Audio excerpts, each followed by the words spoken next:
উচ্চ মাধ্যমিক পরীক্ষার্থীদের জানাই আন্তরিক শুভেচ্ছা অভিনন্দন।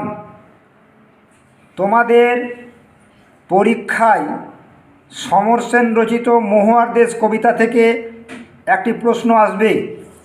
তোমরা যদি আমার দেওয়া এই উত্তরটি মুখস্থ করতে পারো তাহলে যে প্রশ্নই আসুক না কেন তার উত্তর লিখে আসতে পারবে। তাহলে চলো শুরু করি সেই নোটস। সমর সেন একজন সাম্যবাদী নাগরিক কবি। তাই তার কবিতায় নগর জীবনের যান্ত্রিকতা, ক্লান্তি, অবসাদ, হতাশা প্রভৃতি বারবার উঠে এসেছে। সেই নগর জীবনের ক্লান্তি আর হতাশাকে কবি তাঁর মহুয়ার দেশ কবিতায় অঙ্কন করেছেন। ইট পাথরের শহরে বসবাস করেও কবি সমর সেনের মনে কোনো শান্তি নেই। এই জীবনের প্রতি তাঁর তীব্র বিতৃষ্ণা। কবি নগর জীবনের এই ক্লান্তি ও অবসাদ থেকে মুক্তি পেতে চান। তাই কবি মেঘমদির মহুয়ার দেশের সন্ধান করেন, যেখানে পথের দুধারে সবসময় ছায়া ফেলে দেবদারুর দীর্ঘ রহস্য।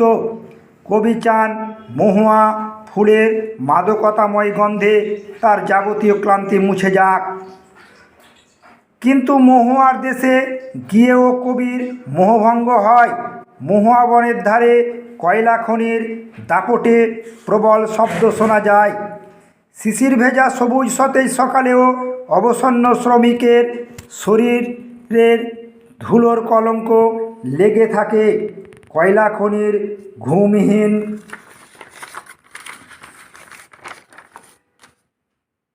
মানুষদের চোখে ক্লান্ত দুঃস্বপ্ন একমাত্র সত্য হয়ে হানা দেয়। মহুয়ার দেশের এই দৃশ্য কবিকে বেদনাতুর করে।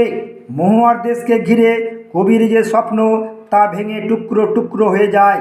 অর্থাৎ নগর জীবন থেকে কবি কোনোভাবেই মুক্ত হতে পারেন না। মহুয়ার দেশ থেকে যে প্রশ্নই আসুক না কেন এটাই উত্তর।